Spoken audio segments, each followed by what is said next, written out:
Hi friends, అందరు బాగున్నారా? గత 2-3 రోజుల నుంచి కురుస్తున్న వానల వల్ల బేపత్సన వరదలండి ఎటు చూసినాను. ఈ వత్సవాయి మండలం లింగాల సమీపంలో వరదలో చిక్కుకున్న వారిని రెస్క్యూ టీం ద్వారా ఈ పడవలో వెళ్ళి వాళ్ళని రక్షించడం జరిగిందండి. దేవుని దయ వల్ల వాళ్ళని సేఫ్గా ఒడ్డుకు చేర్చారు.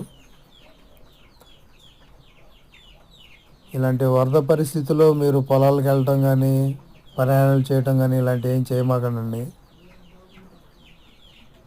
చాలా జాగ్రత్తగా వ్యవహరించండి.